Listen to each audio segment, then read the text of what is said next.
Papo Cabeça. A gente vai conversar sobre um tema chamado procrastinação. No mundo moderno, com tanta demanda, com tanta exigência, com tanta possibilidade e necessidade de entrega, muitas vezes as pessoas deixam de fazer as tarefas que se submetem, por vontade própria ou não, e não entendem por quê. Isso gera ansiedade, frustração, enfim, isso é um problema que bate fundo na autoestima. Para falar mais sobre isso, eu tenho um super convidado, Matheus Simon, que é professor e terapeuta católico, especialista no assunto. Começa agora o programa Olho Clínico com o Dr. Fernando Gomes.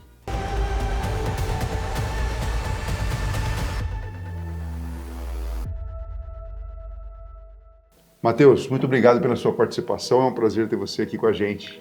Prazer é meu, doutor. Obrigado pelo convite. Estou muito honrado de estar aqui. Olha só, quando a gente fala procrastinação, uma palavra que vem na cabeça, eu acho de todo mundo, né? Porque tem algumas palavras que foram surgindo no decorrer do tempo, que sempre existiram, mas foram pescadas do dicionário, né? Então, empatia e outras, e uma delas é procrastinação, e rapidamente é feita uma associação com a preguiça.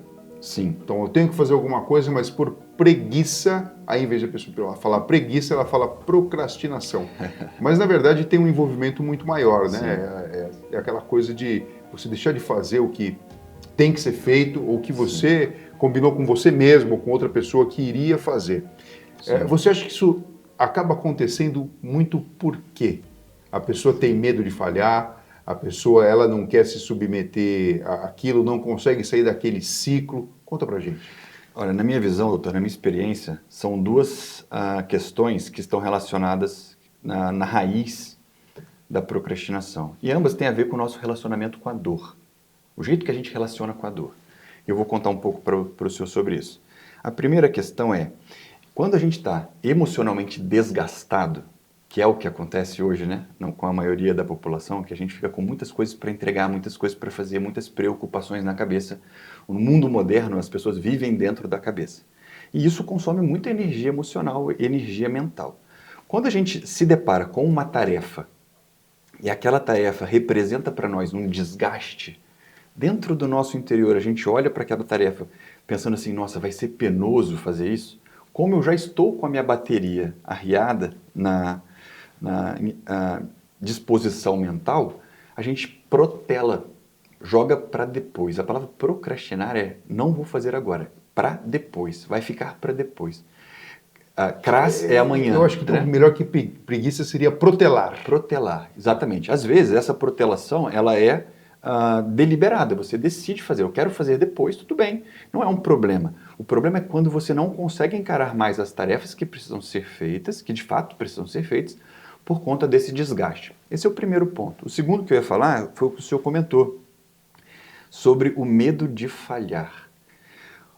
Muitos de nós desenvolvem uma espécie de juiz interior, que se cobra muito, que se pune, que se agride, né? A gente fala com um tom conosco mesmo, um jeito muito agressivo, e mora esse juiz dentro de nós. Quando a gente erra, esse juiz espizinha a nossa cabeça, ele fica cobrando, tá vendo? Olha, você é falho nisso, você é falho naquilo, fica julgando a gente. E aí o que acontece? E gera medo de errar. Por quê? Porque a dor interior que eu vou sentir se eu falhar é muito maior do que a dor de eu empurrar para frente essa tarefa. Então a gente acaba não saindo do lugar, empurrando as tarefas para depois. Agora, como lidar com esse medo, né? Porque isso é um ciclo, né? A gente sabe que existem ciclos virtuosos, que são coisas boas, como, por exemplo, entender que prosperidade, saúde sua e das outras pessoas é algo que pode ser plantado, mas existem ciclos viciosos. Sim. Então, como lidar com esse medo e romper esse ciclo? Doutor, a raiz, né, que a gente pode trabalhar é a imagem que nós temos de nós mesmos. Parece, a primeiro momento, distante uma coisa da outra, mas não é. O jeito que a gente olha para nós mesmos, o valor que nós temos para nós mesmos, se a gente descobre essa essência, tudo melhora na vida. Por quê? Porque você começa a perceber que o seu valor não está naquilo que você faz. Essa é uma desordem moderna. As pessoas serem valorizadas por aquilo que elas entregam. Mas esse não é o valor como ser humano, nós temos um outro valor que é muito superior a esse, por isso que eu trago sempre a espiritualidade junto com o meu método. Quando você percebe que o seu valor está na vida que Deus te deu, na vida que você está vivendo, nas suas faculdades humanas, né? De pensar, de sentir, de amar. É isso que define o ser humano. Não aquilo que você conta para você mesmo. Entende? Às vezes a gente faz uma imagem de nós mesmos de uma forma deteriorada. Então, respondendo diretamente à sua pergunta, para criar essa virtude de começar a enxergar as coisas como elas são, é preciso um resgate da autoimagem. Quando você resgata a autoimagem, a autoconfiança vem e aí você vai colocar as tarefas em dia. Eu achei muito importante você falar da espiritualidade, porque dentro da neurociência ela representa a inteligência existencial. Sim. Né? E eu acho que, eu sempre levantei essa bandeira, eu acho que assim, não existe fé contra a ciência, né? Ou religião contra a ciência. Não. É um caminho de mãos dadas e tem um ponto mesmo que nós não temos respostas, mas nós entendemos alguns movimentos muito concretos, como por exemplo, o dia que a gente vai morrer. Sim. Diferente dos outros animais, que a gente também não sabe se eles conseguem, pelo menos pressentir isso, a gente tem a capacidade de ainda por cima documentar, falar sobre isso, documentar, como Sim. aqui a gente está, de alguma maneira, lidando com tudo isso. Então, assim, quando você traz para a mesa esse quesito que muitas vezes é deixado no segundo plano, eu acho muito interessante, porque significa uma proposta do indivíduo se entender como algo muito mais do que a sua função. Exatamente. E eu entendo perfeitamente o que você está falando. Muitos pacientes que às vezes apresentam burnout, eles se intitulam assim. Então, por exemplo, eu em vez de falar, eu sou o Dr. Fernando Gomes, eu sou um homem, sou brasileiro, aos poucos eu vou colocando adjetivos. Não, sou o Dr. Fernando Gomes, neurocirurgião.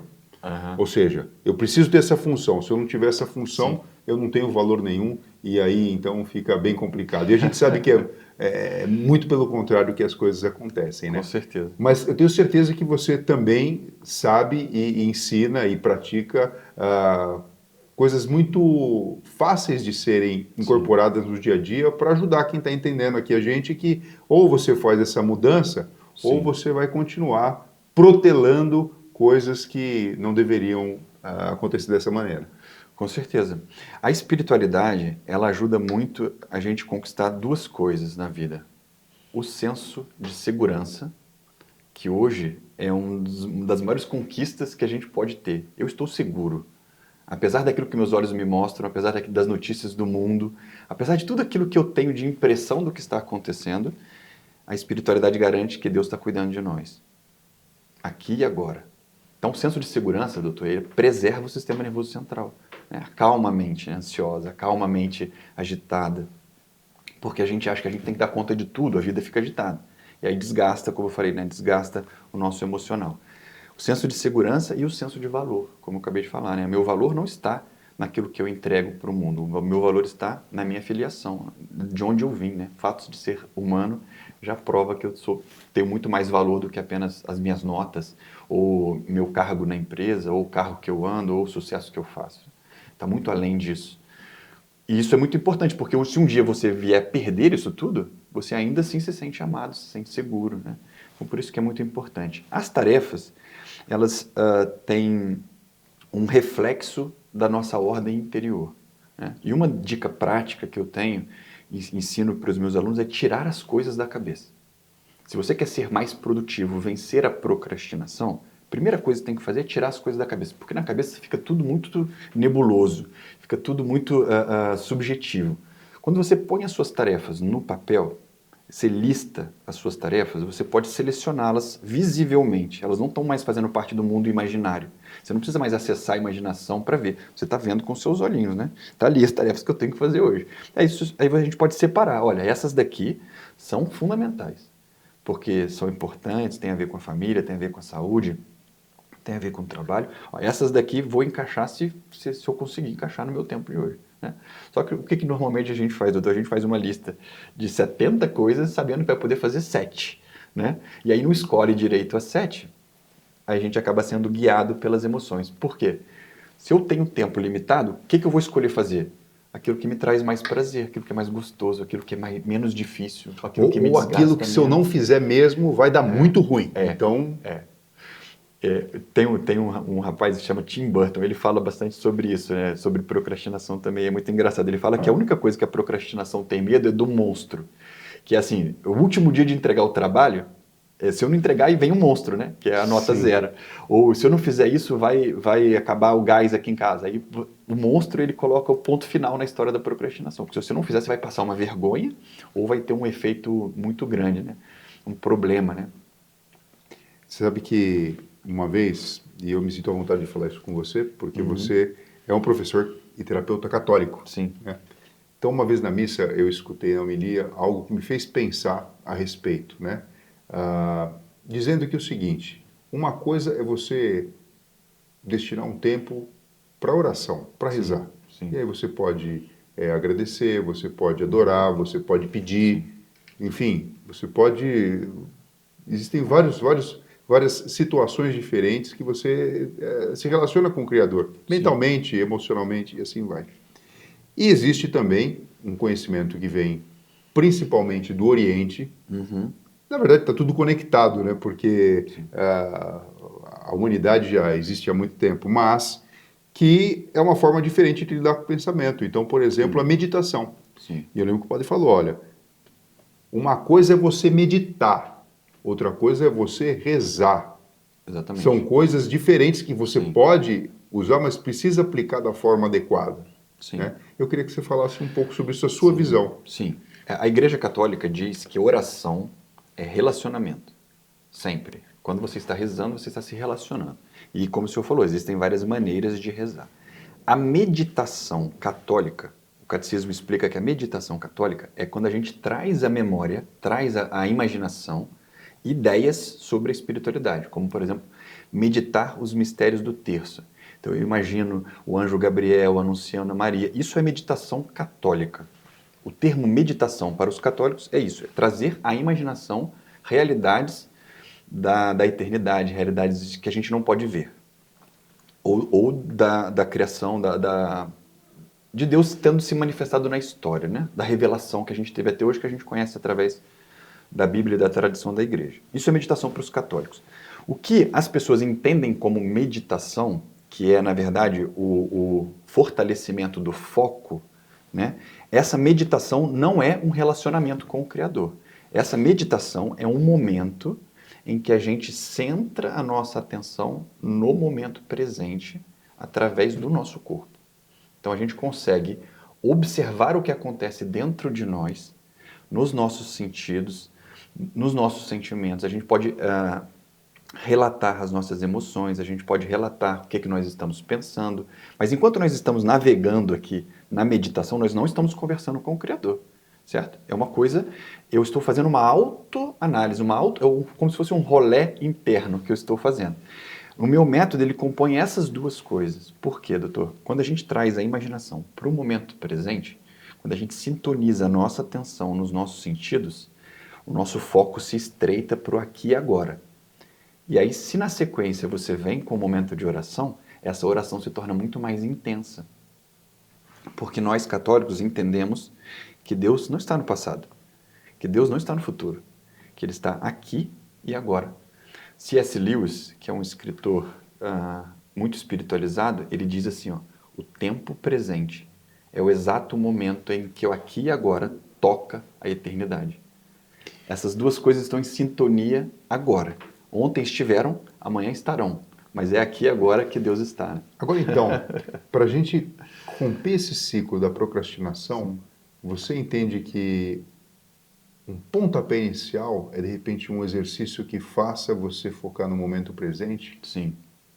Isso ajuda muito. Ajuda muito. Porque você vai organizando o interior, você vai organizando os pensamentos, né? Então, logo se de manhã, a primeira escaramuça, né? Primeiro raio de sol. O que acontece? Esse período da manhã, ele é super importante para o dia do produtivo. Né? Super importante. Porque a nossa mente tem um viés negativo, por natureza. A gente quer sobrevivência. A nossa mente quer sobrevivência. Então ela vai fazer rapidamente o upload de todos os problemas, de todos os dilemas, de todas as coisas que você tem que resolver. Você tem que segurar um pouco ela. E bagunçado pelo sono, né, quimicamente falando, a pessoa acorda completamente desnorteada. E ainda pega o celular para melhorar, né, doutor? Pega o celular, fica vendo se alguém falou com ela, vendo as notícias. Aí vai para o dia completamente desorientado. Então o produtivo, na parte da manhã, o que ele tem que fazer? Ele pode fazer isso, porque isso está no nosso alcance, nós temos esse poder.